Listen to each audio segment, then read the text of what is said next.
The morning of January 15th, 1947, began like any other in Los Angeles.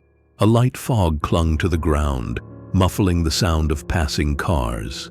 Betty Berzinger was out for a walk with her 3-year-old daughter, strolling through the quiet neighborhood of Leimert Park. As they approached an empty lot, something unusual caught Betty's eye: a pale, motionless figure in the distance. At first, she thought it was a discarded mannequin, but as she stepped closer, her breath caught in her throat. What lay before her was not a mannequin.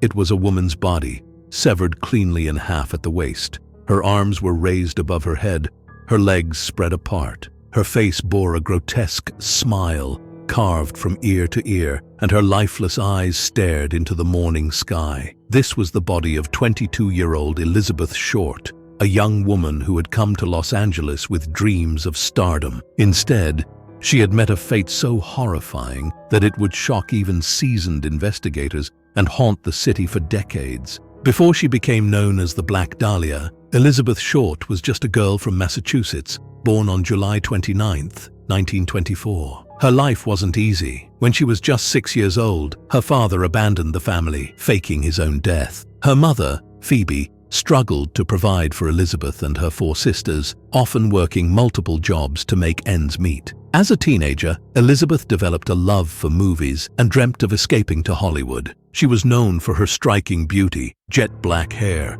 blue-green eyes, and a magnetic smile. Friends and acquaintances described her as charming and mysterious, but beneath her confident exterior, she harbored insecurities and a longing for stability. By the time she moved to Los Angeles in 1946, Elizabeth was already living a transient lifestyle. She bounced between cities, staying with friends, working odd jobs, and dating men who promised to help her career. But her dreams of becoming a movie star remained just out of reach. She earned the nickname Black Dahlia from her love of dark clothing and her resemblance to Veronica Lake, the star of the noir film The Blue Dahlia. The name would become infamous after her death, overshadowing her real identity forever. The scene where Elizabeth's body was found was unlike anything the LAPD had encountered before. Her body had been meticulously cleaned and drained of blood, leaving her pale and almost doll-like. The precision of the cuts that separated her torso from her lower half suggested medical expertise. Investigators speculated that the killer had surgical training or experience as a butcher. The positioning of her body seemed deliberate, almost theatrical. Her arms were arranged above her head in a surrendering pose, and her legs were spread wide, as if the killer had wanted to make a statement. Even more chilling was the Glasgow smile carved into her face. The corners of her mouth had been slashed upward to her ears, creating a grotesque grin. Bruises on her wrists and ankles suggested she had been tied up and tortured before her death. The autopsy revealed she had suffered blunt force trauma to the head, likely rendering her unconscious before she was mutilated. Despite the brutality, there was no evidence of sexual assault, another puzzle piece in a case already teeming with contradictions. News of the murder spread rapidly, and the press wasted no time sensationalizing the story. Elizabeth was dubbed the Black Dahlia, and her life was dissected as ruthlessly as her body. Headlines speculated about her relationships, her lifestyle, and her character. The media painted her as a femme fatale, a woman who lived on the edge, frequenting bars and associating with questionable men. While some of these claims were true, Elizabeth did have a social life typical of a young woman in her 20s. Many were exaggerated or outright fabricated to sell papers. The press also interfered with the investigation. Reporters impersonated police officers to gain access to evidence and witnesses, and one newspaper broke the news of Elizabeth's death to her family before the LAPD could. This media circus added layers of complexity to an already challenging case, creating a public spectacle that obscured the real Elizabeth Short. The LAPD was overwhelmed. In the first few weeks, they interviewed more than 150 suspects, ranging from ex-boyfriends to drifters. But despite their efforts, no one could be definitively linked to the crime. A breakthrough came when a package arrived at the office of the Los Angeles Examiner. It contained Elizabeth's birth certificate, photographs, and an address book with the name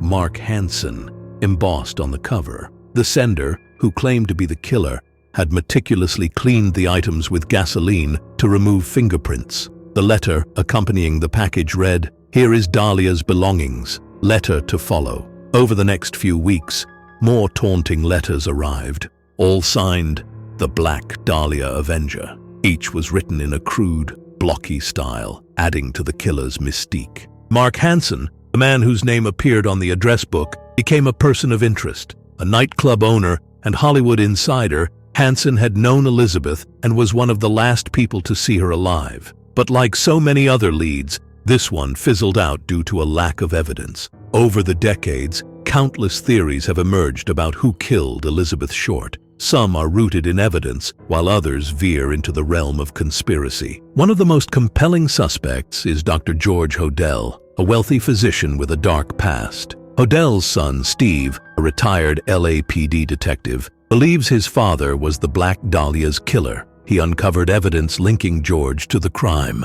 Steve also discovered a recording of George saying, "Supposing I did kill the Black Dahlia, they can't prove it now." Some theorists believe Elizabeth's murder was linked to organized crime. The brutal nature of her killing and the surgical precision of the cut suggest a message was being sent, though to whom and why remains a mystery. Another theory is that Elizabeth's killer was a transient or a stranger she met on the streets. This would explain the lack of a clear connection between her and her murderer. Despite advances in forensic science and decades of investigation, the Black Dahlia case remains one of America's most infamous unsolved murders. The lack of physical evidence, coupled with the media's interference, created insurmountable challenges for the LAPD. But perhaps the biggest reason the case remains unsolved is that Elizabeth's killer was careful, methodical, and possibly protected by privilege or power. Elizabeth Short was more than just the Black Dahlia. She was a young woman with dreams, flaws, and a desire to find her place in the world. Her tragic death became a mirror reflecting society's obsession with fame, beauty, and violence. The Black Dahlia murder is a story that continues to captivate and horrify, a reminder of how easily dreams can be shattered and how some mysteries may never be solved.